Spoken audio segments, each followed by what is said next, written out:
The manifesto of the United Healthcare Killer is fascinating, and wow, you should learn something from this. Now, if you haven't been living under a rock for the last couple weeks, you will know this dude walked up to the United Healthcare CEO and capped him. And it sparked a huge debate in this country about healthcare and insurance. In his manifesto, he basically said that his mom had really bad neuropathy. Neuropathy can happen for a variety of reasons, but it can result in really bad nerve pain, which is some of the worst pain ever. And he just went through the ringer with the healthcare system, as so many people have. They were left with no solution. Her pain was just getting worse, and they were being denied these claims, putting them in medical debt. And while I really do understand where his anger came from and why so many people have tremendous anger towards these companies, the simple truth is there are people who have just as much anger at that system and are doing something differently. One sat in this chair right here and I interviewed him. His name is Jacob Peters. He made a bunch of money in tech and then suddenly got really sick after getting that thing that everyone had to get. He didn't know anything about health. He just went to the hospital, was like, I'm in good hands here. They removed part of his colon and he just kept on getting more and more sick. He then started posting about this, and luckily people that are in sort of my space, which I consider the real health space, started telling him, dude, you need to go to a functional medicine doctor, concierge medicine.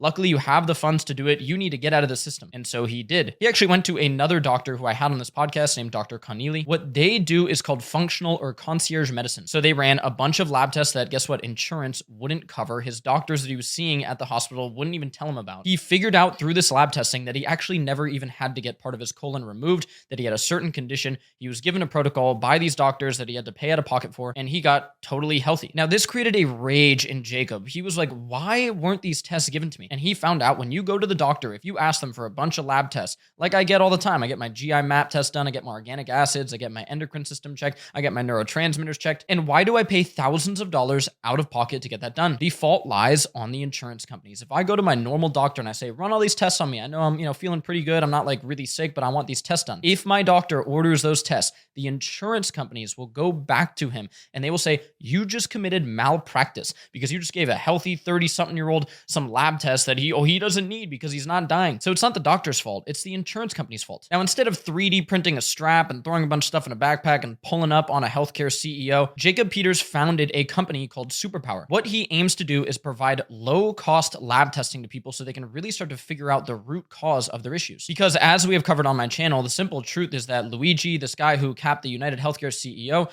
unfortunately his mom was dealing with this neuropathy. And in my opinion, I don't know her exact case, but I bet you there are plenty of ways that these concierge medicine and functional medicine doctors would have gone about treating her neuropathy differently. However, in this insurance model of healthcare, it's really sick care. And oftentimes the best things don't break through. So in my opinion, was it right for Luigi to pull up on this dude and do that? Well, what I wish he had done is, he was a really smart dude, right? He went to UPenn. I wish he had taken all that anger and founded a company like Jacob did that's really going to change this insurance model of healthcare. But the